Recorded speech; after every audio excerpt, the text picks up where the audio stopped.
Ground રિપોર્ટમાં આપનું સ્વાગત છે। હું છું આપની સાથે સંધ્યા।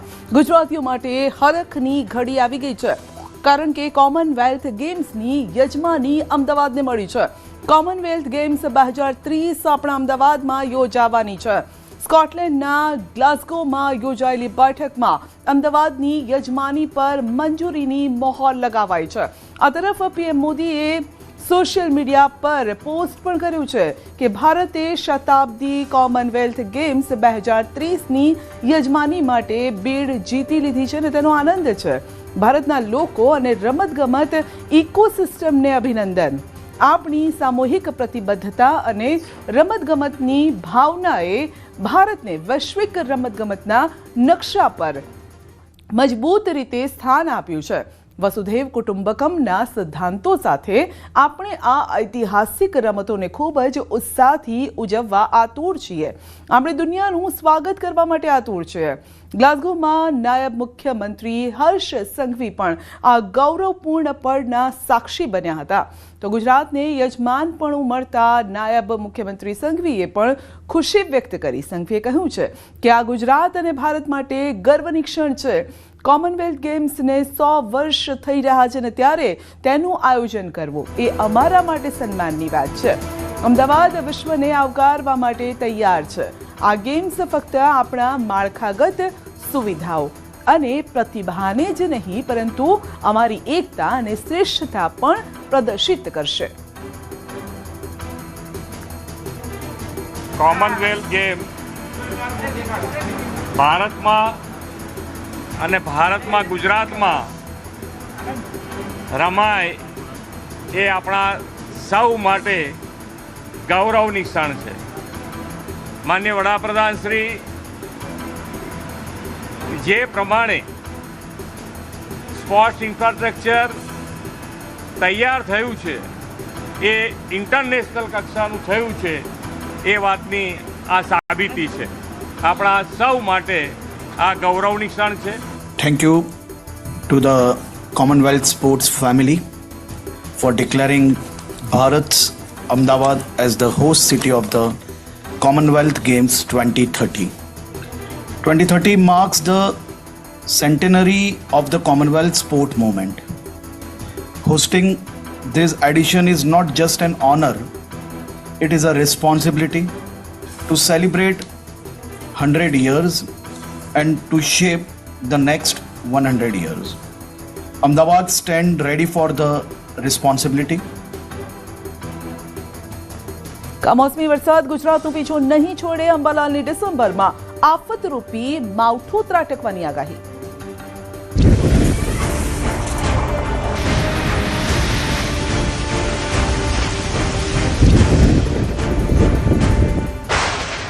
ખેડૂતોના માથે ફરી માવઠાની ઘાત।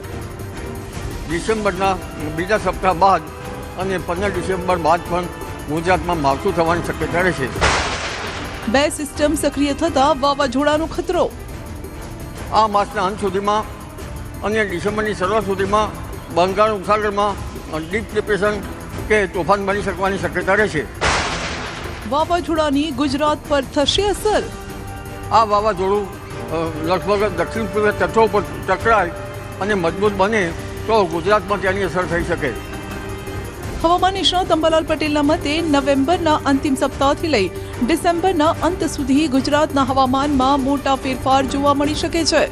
બંગાળના ઉપસાગરમાં ચક્રવાતની શક્યતા અને પશ્ચિમી વિક્ષેપની અસરના કારણે રાજ્યમાં ઠંડીની વધઘટ અને માવઠાના યોગ સર્જાઈ રહ્યા છે, જેની અસર દક્ષિણ ગુજરાતના ભાગોમાં રહી શકે તેવી અંબાલાલ પટેલની આગાહી છે। આ માસના અંત સુધીમાં અને ડિસેમ્બરની શરૂઆત સુધીમાં બંગાળ ઉપસાગરમાં ડીપ ડિપ્રેશન કે તોફાન બની શકવાની શક્યતા રહેશે। અરબ સાગર પણ સક્રિય રહેશે, પણ ઉલ્લેખનીય છે કે હમણાં પશ્ચિમ વિક્ષોભ બરાબર આવતા નથી। લગભગ હમણાં નબળા પશ્ચિમ વિક્ષોભ બાદ ડિસેમ્બરના પ્રથમ સપ્તાહ બાદ એક મજબૂત પશ્ચિમ વિક્ષોભ આવવાની શક્યતા રહેશે અને ડિસેમ્બરના બીજા સપ્તાહમાં પણ એક મજબૂત પશ્ચિમ વિક્ષોભ આવવાની શક્યતા રહેશે।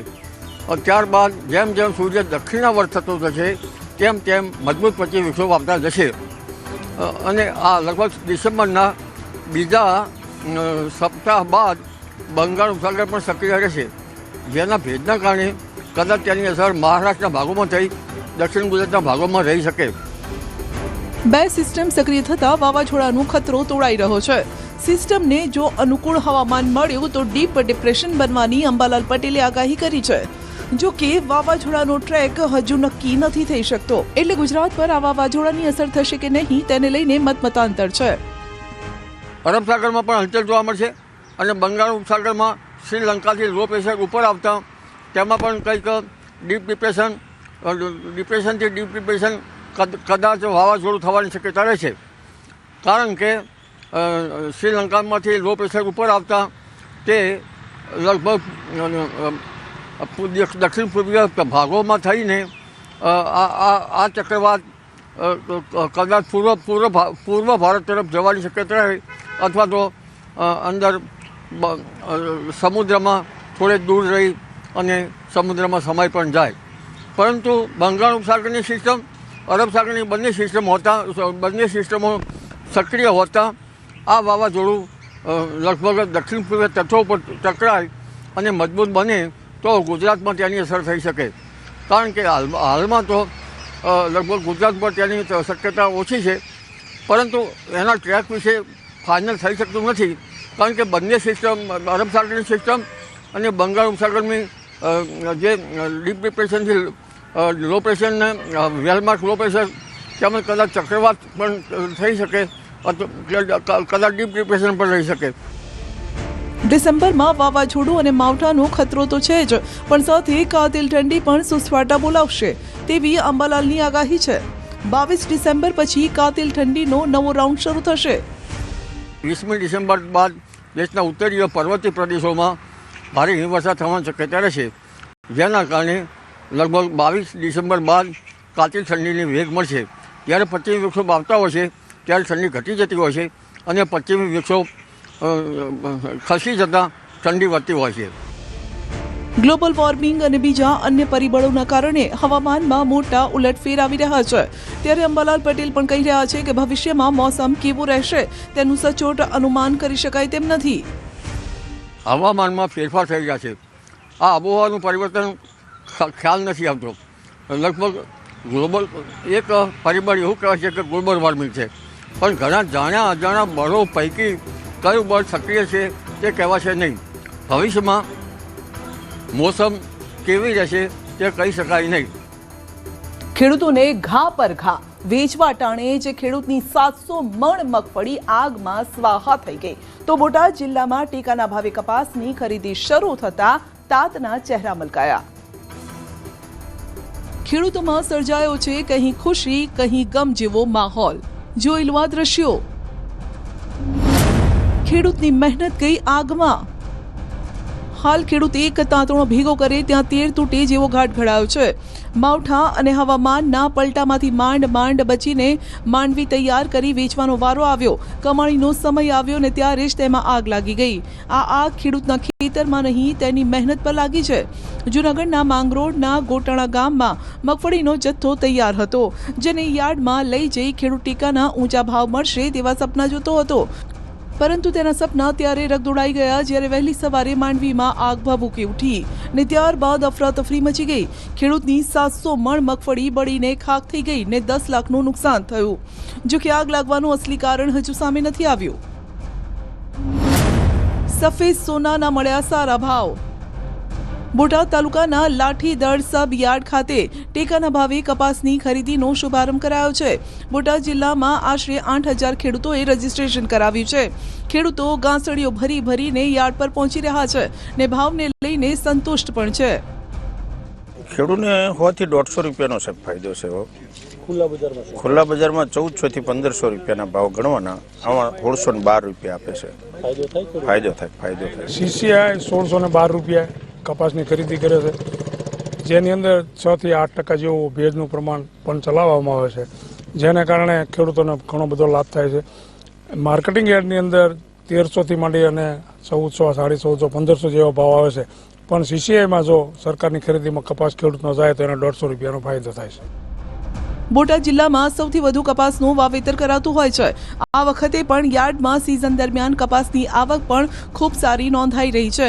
ઉપરથી ભાવમાં પણ ખેડૂતોને ભરોસો બેઠો છે, માટે હાલ તો તાત હરખમાં છે. ખુલ્લા બજારમાં હાલ ખેડૂતોને 1400ના આસપાસ ભાવ મળે છે, જ્યારે સરકારનો ટેકાનો ભાવ 1612 મળતા સોનામાં સુગંધ ભળી છે. 20 કિલોએ ખેડૂતોને 150 થી 200 રૂપિયાનો નફો થતા ખેડૂત યાર્ડમાં જ કપાસ લઈને પહોંચી રહ્યા છે ને યાર્ડમાં કપાસનો ભરાવો પણ થઈ ગયો છે. 4 પગના આતંકથી ધ્રુજી ઉઠ્યું સૌરાષ્ટ્ર. અમરેલી, ગીર સોમનાથ, જૂનાગઢમાં સિંહ દીપડાનો આતંક. રસ્તે રખડતી રંજાડથી પણ લોકો પરેશાન. રાજકોટમાં પાલતુ શ્વાને યુવતી પર હુમલો કર્યો.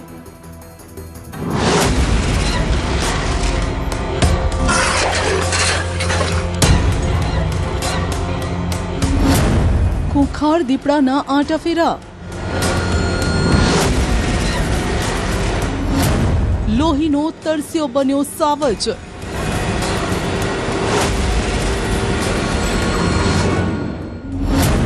રસ્તા પર આવી ચડ્યો મગર.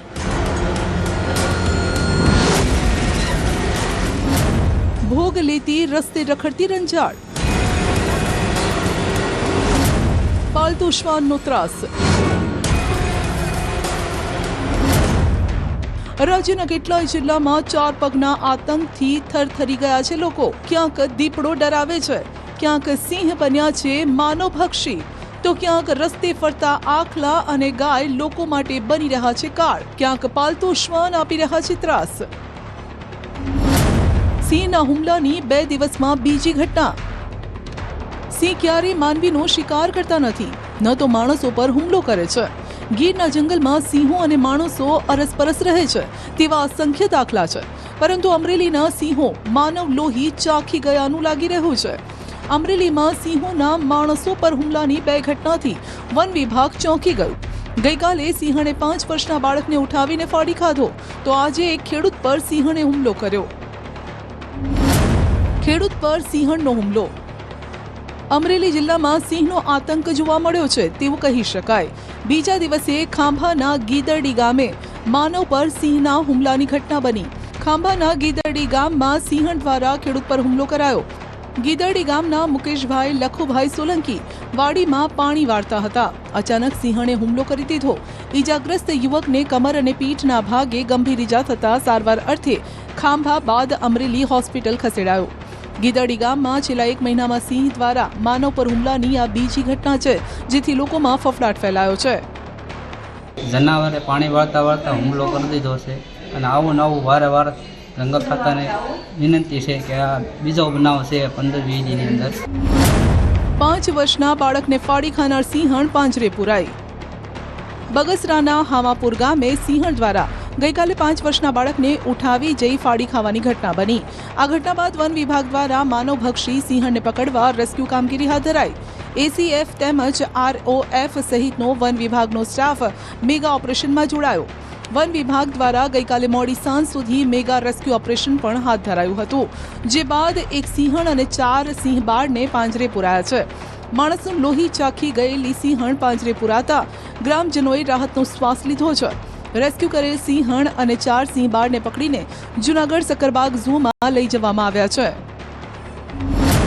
ખૂંખાર દીપડાની લટારથી ફફડાટ. અમરેલીમાં ન માત્ર સિંહણ પણ દીપડાની પણ દહેશત છે.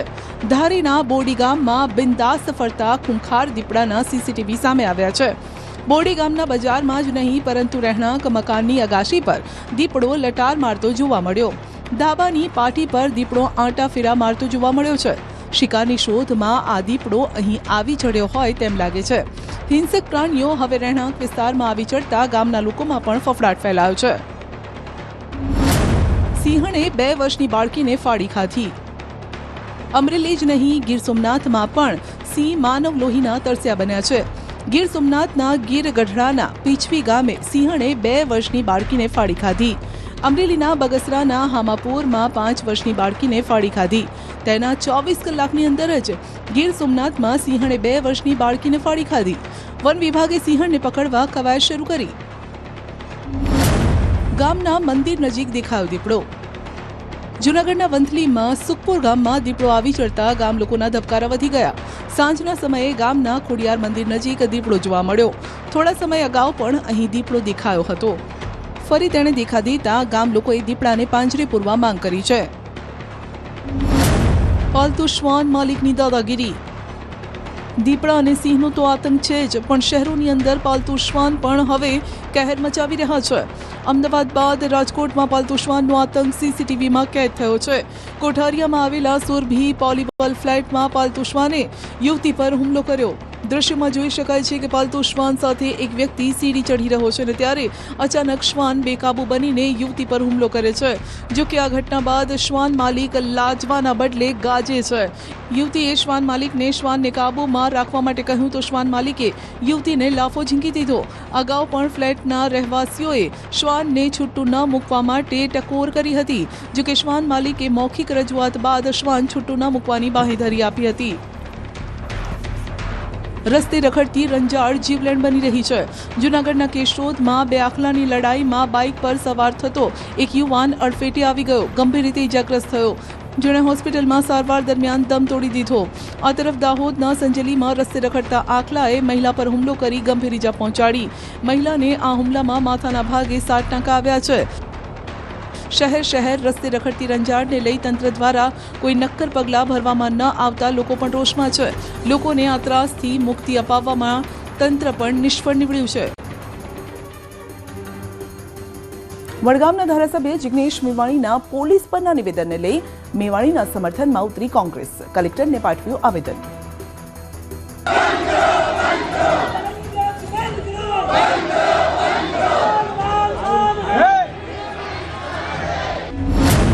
મેવાણીના સમર્થનમાં કોંગ્રેસ. ભારતના બંધારણમાં વાણી સ્વતંત્રતાનો અધિકાર છે. કોઈ અમે જન આક્રોશ રેલી લઈને આવ્યા તો લોકોએ અમારી પાસે આક્રોશ ઠલવ્યો અને જે આક્રોશ હતો એ જિગ્નેશભાઈ મેવાણીએ ત્યાં પોલીસ તંત્રને કીધો. પોલીસ પરના નિવેદન મુદ્દે રાજનીતિ તેજ. ભારતીય જનતા પાર્ટીના લોકોએ પોલીસને આગળ કરી અને જિગ્નેશભાઈને ટાર્ગેટ કર્યા. એનું કારણ એક જ છે કે જો જિગ્નેશભાઈ આ દારૂના ડ્રગ્સમાં ઇન્વોલ્વ થશે તો સમગ્ર ગુજરાતની અંદર જે દારૂના અને ડ્રગ્સના હપ્તા આવે છે એ સરકાર સુધી જે હપ્તા પહોંચે છે એ હપ્તા બંધ થઈ જશે.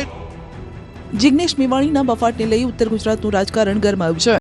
પોલીસ વિરુદ્ધ વાણી વિલાસ કરતા રાજ્યભરમાં પોલીસ પરિવારમાં રોષ ફાટી નીકળ્યો છે. મેવાણી સામે કાર્યવાહીની માંગ સાથે રોડ પર ઉતરી આવ્યો. બીજી તરફ કોંગ્રેસના નેતાઓ હવે જિગ્નેશ મેવાણીના સમર્થનમાં આવ્યા અને પોલીસને આવેદનપત્ર આપ્યું. ગેનીબેન ઠાકોર, ગુલાબસિંહ રાજપૂત સહિતના નેતાઓની આગેવાનીમાં કોંગ્રેસ રસ્તા પર ઉતરી. જિગ્નેશ મેવાણીના સમર્થનમાં વાવ, થરાદ, બનાસકાંઠા, પાટણના કોંગ્રેસ નેતાઓ રસ્તા પર ઉતર્યા. પોલીસના પટ્ટા ઉતારવા નીકળેલા જિગ્નેશ મેવાણીના શબ્દોથી વિવાદ છંછેડાયો છે. છેલ્લા 3 દિવસથી પોલીસ પરિવાર દ્વારા રાજ્યમાં ઠેર ઠેર મેવાણી વિરુદ્ધ સૂત્રોચ્ચાર સાથે પ્રદર્શન કરાયા અને હવે કોંગ્રેસ જિગ્નેશ મેવાણીના બચાવમાં ઉતરી છે. થરાદમાં 4 રસ્તાથી કલેક્ટર કચેરી સુધી રેલી યોજાઈ, જેમાં ગેનીબેન સહિતના નેતાઓએ મેવાણીના સમર્થનમાં અને પોલીસની વિરુદ્ધમાં નારેબાજી કરી, બેનર લહેરાવ્યા અને વિસ્તારમાંથી દારૂ, ડ્રગ્સની બદીઓને ડામવાની માંગ કરી. જિલ્લા કલેક્ટરને ડ્રગ્સ અને દારૂની બદી બંધ કરાવવા માટે આવેદનપત્ર આપ્યું. સાથે જ ગેનીબેન ઠાકોરે પોલીસ સરકાર પર પ્રહાર કર્યા. ભારતના બંધારણમાં વાણી સ્વતંત્રતાનો અધિકાર છે. કોઈ અમે જન આક્રોશ રેલી લઈને આવ્યા તો લોકોએ અમારી પાસે આક્રોશ ઠલવ્યો અને જે આક્રોશ હતો એ જિગ્નેશભાઈ મેવાણીએ ત્યાં પોલીસ તંત્રને કીધો અને પોલીસ તંત્રને કહીને એની અમે કાર્યવાહી કરવાની હોય, એને બદલે પોલીસ બુદ્ધિકરણનો સાથ સહકાર લઈને રેલીઓ કાઢે એ હું માનું છું. ને જે પોલીસ પગાર લે છે એ કોઈ ભાજપના કે બુદ્ધિકરણના ખિસ્સાના પૈસા નથી લેતા. બીજી તરફ પાટણમાં જિગ્નેશ મેવાણીના સમર્થનમાં રેલી કાઢવામાં આવી. પાટણ TB3 રસ્તાથી કલેક્ટર કચેરી સુધી જિલ્લા કોંગ્રેસ અને દલિત અધિકાર મંચ દ્વારા રેલી કાઢવામાં આવી, જેમાં ધારાસભ્ય કિરીટ પટેલ, જિલ્લા કોંગ્રેસ પ્રમુખ તેમજ કોંગ્રેસના કાર્યકર્તા જોડાયા. આ રેલી દરમિયાન પાટણ જિલ્લા કોંગ્રેસ પ્રમુખે પાટણ જિલ્લા પોલીસ વડા પર આક્ષેપ કર્યા. ધારપુર મેડિકલ હોસ્પિટલની આસપાસ નશાનો કારોબાર ચાલતો હોવાનો પણ આક્ષેપ કર્યો. જિગ્નેશભાઈએ જે વાત કરી હતી, પરંતુ એમને ખોટી રીતે ભારતીય જનતા પાર્ટીના મરતિયાઓ દ્વારા એમનો જે વિરોધ કરવામાં આવી રહ્યો છે, અમે જિગ્નેશભાઈની સાથે છીએ. આ તરફ જિગ્નેશ મેવાણીના તેવર હજુ તેવા ને તેવા જોવા મળ્યા છે. મંગળવારે રાજ્ય પોલીસ વડા વિકાસ સહાયે પોલીસ જવાનોને સંબોધન દરમિયાન બહારનો કોઈ વ્યક્તિ ડિપાર્ટમેન્ટની વાત કરે તો સહન નહીં કરવાની સલાહ આપી, જેનો મેવાણીએ જવાબ આપ્યો. માનીએ ડીજીશ્રી મિસ્ટર સહાય, તમારું સૂચન સારું છે. પોલીસ ફોર્સનું મનોબળ ટકેલું જ હોવું જોઈએ. એ રાજ્ય માટે જે પોલીસ કર્મીઓ, કોન્સ્ટેબલથી લઈને સિનિયર મોસ્ટ ડીજી રેન્કના ઓફિસરો જે રાષ્ટ્ર માટે, દેશ માટે સેવા આપતા હોય, એમના પરસેવાને અને એમના કામગીરીને, એમની નિષ્ઠાને હું એપ્રિશિએટ અને સેલ્યુટ કરું છું. વાલીઓ માટે લાલ બત્તી સમાન કિસ્સો. સુરતમાં 2 વર્ષની બાળકી 3જા માળે ફસાઈ તો રાજકોટ અને મહેસાણામાં સંતાનના અચાનક મોતથી પરિવાર પર આપ તૂટી પડ્યું. તમારા સંતાનોનું ધ્યાન રાખજો, નહીતર રડી પણ નહીં શકો. બાળકી 3જા માળે ફસાઈ. સુરતના વરાછામાં માતા પિતાએ તેની 2 વર્ષની બાળકીને ઘરમાં એકલી મૂકવી ભારે પડી. હેમકુંજ સોસાયટીમાં ઘરની અંદર રમી રહેલ 2 વર્ષની ક્રિયા ચૌહાણ 3જા માળે રૂમમાં ફસાઈ ગઈ. તે સમયે રૂમમાં કોઈ ન હતું. રમતા રમતા બાળકીએ રૂમનો દરવાજો લોક કરી દીધો. જ્યારે માતા પિતાને ખબર પડી તો તેઓએ દરવાજો તોડવાનો પ્રયત્ન કર્યો, પરંતુ ન તૂટતા ફાયર વિભાગની ટીમને જાણ કરી. ફાયરના કર્મચારીઓએ દરવાજો તોડી બાળકીને સહી સલામત રીતે બહાર કાઢી. ત્યારે માતા પિતાના શ્વાસમાં શ્વાસ આવ્યો. પણ આ કિસ્સો લોકોને સબક આપે છે કે બાળકને એકલું મૂકવું કેટલું જોખમી છે. મેદાનમાં ઢળી પડતા શ્વાસ ગયા. અમદાવાદ હાઈવે પર આવેલી તપોવન ઇન્ટરનેશનલ સ્કૂલમાં અભ્યાસ કરતા વિદ્યાર્થીના મોત થવાથી સ્કૂલ સ્તબ્ધ બની ગઈ. હૃદય બંધ થતા વિદ્યાર્થીનું મોત નીપજ્યું. વધુ દોડવાથી હૃદય પર લોડ પડ્યો હોવાની શંકા છે.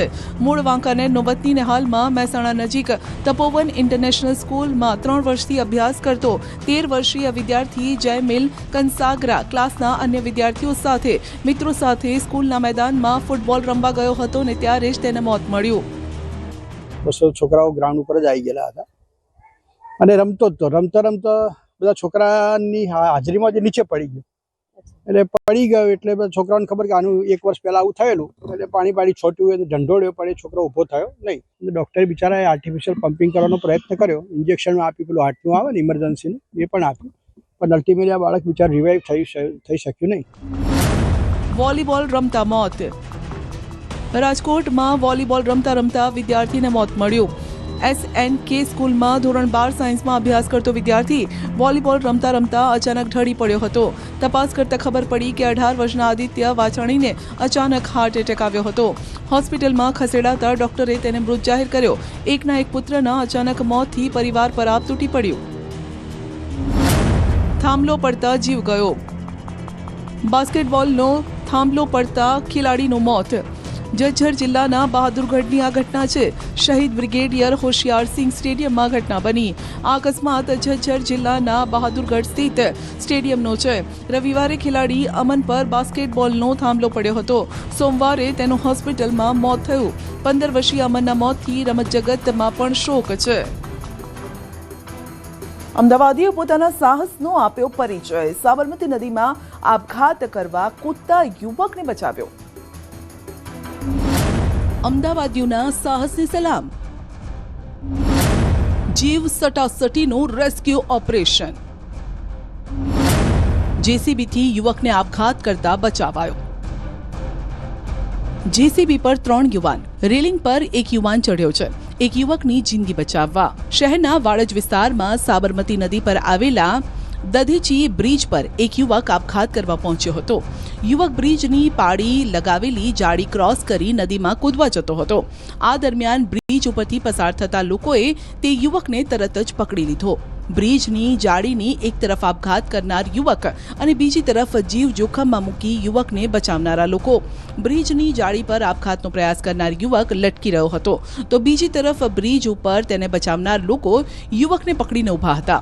જો યુવક કોઈ પણ રીતે પોતાની જાતને છોડાવી નદીમાં કૂદી ગયો હોત તો કોઈ અઘટિત ઘટના પણ બની જાત. યુવક નદીમાં કૂદી ન જાય તે માટે લોકોએ તેને કપડા વડે બાંધી દીધો હતો.